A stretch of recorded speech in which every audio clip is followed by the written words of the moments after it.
Praise the Lord. This time with God എന്ന ഈ പ്രോഗ്രാമിലേക്ക് നിങ്ങൾ ഓരോരുത്തരെയും ഞാൻ സ്വാഗതം ചെയ്യുകയാണ്.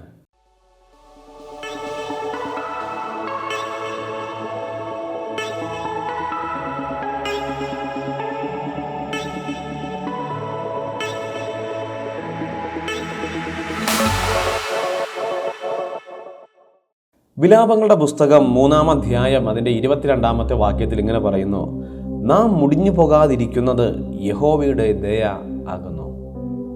അതേ പ്രിയമുള്ളവരെ, നമ്മൾ ഈ ഭൂമിയിൽ ജീവിക്കുമ്പോൾ നമുക്ക് ചുറ്റും ജീവിക്കുന്ന മറ്റു മനുഷ്യരെക്കാളും ഒട്ടും ശ്രേഷ്ഠരല്ല നമ്മൾ ഓരോരുത്തരും.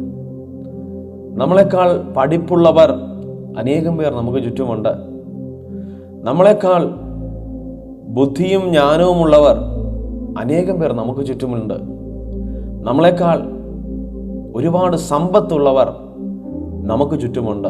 എന്നാൽ അവരിൽ പലരും ഇന്ന് ലോകത്തോട് വിട പറഞ്ഞവരാണ്. പലരും അവരാഗ്രഹിച്ച തരത്തിൽ അവർക്ക് ജീവിക്കുവാൻ കഴിയാതെ തങ്ങളുടെ മക്കളോട് ഒരുമിച്ച് ജീവിക്കുവാൻ കഴിയാതെ തങ്ങൾ സ്വരൂപിച്ചു വച്ച അറിവിനെ മറ്റുള്ളവരുടെ മുമ്പിൽ പ്രദർശിപ്പിക്കുവാൻ കഴിയാതെ മരിച്ചുപോയ അനേകം വ്യക്തിജീവിതങ്ങളുണ്ട്. ഹിന്ദി സിനിമാ മേഖലയിലെ ഒരു പ്രശസ്തനായ ഒരു സിനിമാ നടനുണ്ടായിരുന്നു.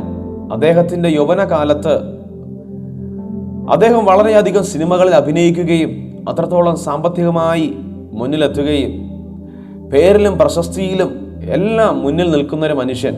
എന്നാൽ താൻ വിഷാദ രോഗം ബാധിച്ച് തൻ്റെ ഫ്ലാറ്റിൽ ആത്മഹത്യ ചെയ്യുവാൻ തക്കവണ്ണം ഇടയായിത്തീർന്നു. നമ്മളെക്കാളും ശ്രേഷ്ഠരായ അവന് സാമ്പത്തികമുണ്ട്, പേരുണ്ട്, പ്രശസ്തിയുണ്ട്, എല്ലാ തരത്തിലും വളരെയധികം നമ്മളെക്കാൾ ഉയർന്നു നിൽക്കുന്നൊരു മനുഷ്യൻ.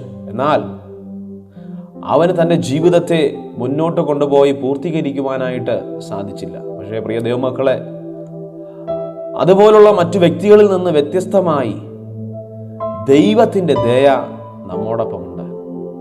മറ്റുള്ളവരിൽ നിന്ന് വ്യത്യസ്തമായി മറ്റുള്ളവർക്ക് ലഭിക്കാത്ത, മറ്റുള്ളവർക്ക് ഇല്ലാതിരിക്കുന്ന ഒരു കാര്യമുണ്ട്. അത് ദൈവത്തിൻ്റെ ദയയാണ് നമ്മോടൊപ്പമുള്ളത്. ഇവിടെ തിരുവചനം നമ്മളെ വായിക്കുന്ന പോലെ നാം മുടിഞ്ഞു പോകാതിരിക്കുന്നത് യഹോവയുടെ ദയ ആകുന്നു. എത്ര പേർക്ക് മനസ്സിലാക്കുവാൻ സാധിക്കുന്നുണ്ട്? നമ്മളെക്കാൾ ശ്രേഷ്ഠരായവരൊക്കെയും ഈ ഭൂമിയിൽ നിന്ന് മാറ്റപ്പെട്ടപ്പോൾ നമ്മളെക്കാൾ യോഗ്യരായവർ ഈ ഭൂമിയിൽ ജീവിക്കുവാൻ നമ്മളെക്കാൾ യോഗ്യരായവർ ഈ ഭൂമിയിൽ നിന്ന് മാറ്റപ്പെട്ടപ്പോൾ യഹോവയുടെ ദയ ഒന്നുകൊണ്ട് മാത്രം നാം ഇന്നും ഭൂമിയിൽ ശേഷിച്ചിരിക്കുന്നു. അതുകൊണ്ട് പ്രിയ ദൈവമക്കളെ, ദൈവത്തിൻ്റെ സന്നിധിയിൽ നിന്ന് നിങ്ങൾ ഒരിക്കലും മാറിപ്പോകരുത്. ദൈവത്തിൻ്റെ നല്ല പൈതലായി, ദൈവത്തിൽ ഉറച്ച വിശ്വാസമുള്ളവരായി, ദൈവത്തെ മുറുകി പിടിച്ചുകൊണ്ട് ജീവിച്ചു കഴിഞ്ഞാൽ അവൻ്റെ ദയ എന്നും നിങ്ങളോടൊപ്പം ഉണ്ടാകും. അതിൻ്റെ 23-ാമത്തെ വാക്യം ഇങ്ങനെ പറയുന്നു: അത് രാവിലെ തോറും പുതിയതും നിന്റെ വിശ്വസ്തത വലിയതുമാകുന്നു. അതേ പ്രിയമുള്ളവരെ, നമുക്ക് വേണ്ടി ഓരോ ദിവസവും നമ്മളെ നടത്തുന്ന ദൈവത്തിൻ്റെ മുൻപാകെ ദൈവത്തെ മുറുകെ പിടിച്ചുകൊണ്ട് ദൈവത്തിൽ വിശ്വസിച്ചുകൊണ്ട് ഒരു യഥാർത്ഥ ദൈവവൈതലായി നിങ്ങൾ ജീവിക്കുന്നുവെങ്കിൽ നിങ്ങൾ അന്ത്യത്തോളം വഴി നടത്തുവാൻ തക്കവണ്ണം ദൈവം ശക്തനാണെന്ന് നിങ്ങൾ മറന്നു പോകരുത്.